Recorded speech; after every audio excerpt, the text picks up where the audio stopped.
Hi again, Risa here, back with another episode of Ask Risa. I am a wedding planner based in Sacramento, California, and every week I do one of these short videos to provide wedding planning advice and tips for those of you out there who are trying to plan your own weddings.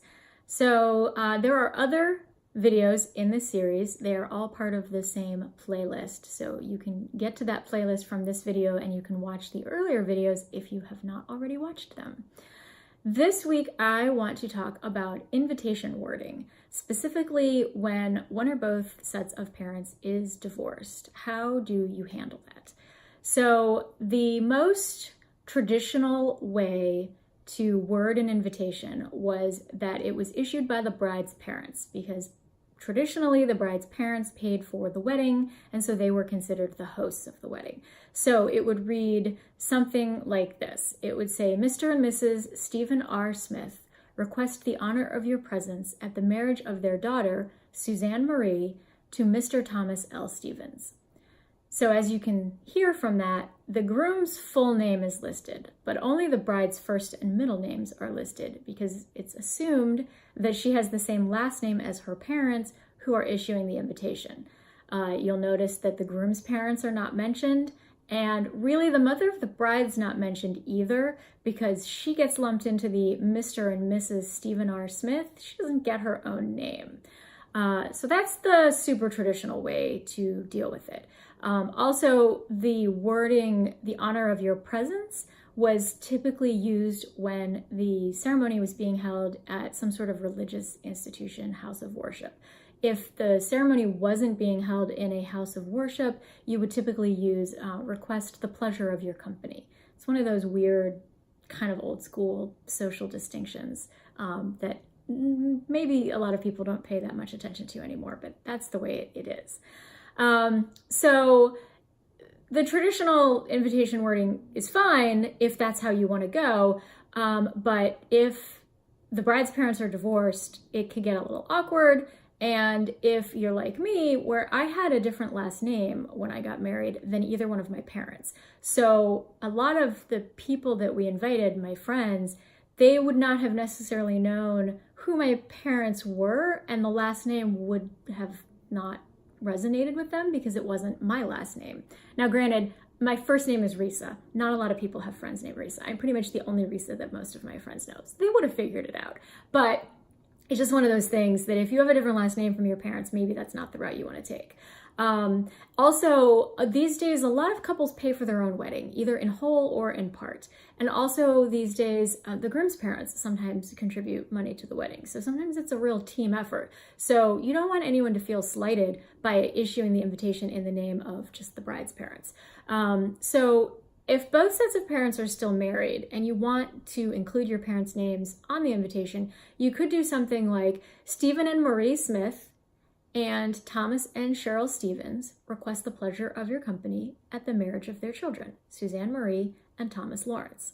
So that way all of the parents are mentioned and the bride and groom are both mentioned, first name, middle name. You know, the mothers of the bride and groom, they get their first names on there so they don't feel like they've been left out. And so everybody's happy. But if one set of parents is divorced and not remarried, neither one of them is remarried, you can still use names. You would just have to phrase the parents a little bit differently. So it would be, for example, Marie Smith and Stephen Smith on one line with, and then on another line underneath, Thomas and Cheryl Stevens request the pleasure of your company at the marriage of their children, etc., etc. In that case, you know, you can't have Stephen and Marie Smith because Stephen and Marie Smith aren't married to each other. So it's Marie Smith and Stephen Smith. They're two individual entities. However, if one of them or both of them has been remarried and now there are step-parents involved, then it's just turning into a laundry list of names. You still want the focus of the invitation to be on the bride and groom, or the bride and bride, or the groom and groom. The couple getting married should be the focus of the invitation. You don't want to have a list of 10 people at the beginning who are inviting you to this wedding. By the time you get to the couple's names, you've lost the sense of what's going on. So in that case, it's best to go with a more all-inclusive term, such as together with their parents, or together with their families. Suzanne Smith and Thomas Stevens invite you to join them as they celebrate their marriage or request the pleasure of your company at their marriage.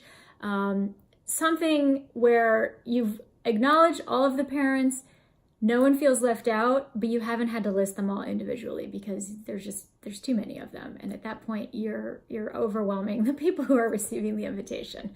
So those are my suggestions. If you have a specific question or situation that you need help with, feel free to ask me. You can either comment on this video and I will reply to you, or all my contact information is down below. You can find me on Instagram, you can find me on Facebook, you can email me. It's just Risa@risajamesevents.com. I'm happy to give you some advice and help you with your situation. The default templates that you'll find on most websites are going to default to the more traditional verbiage. So if you have a special situation that you need help with, I'm here for you. So feel free to reach out.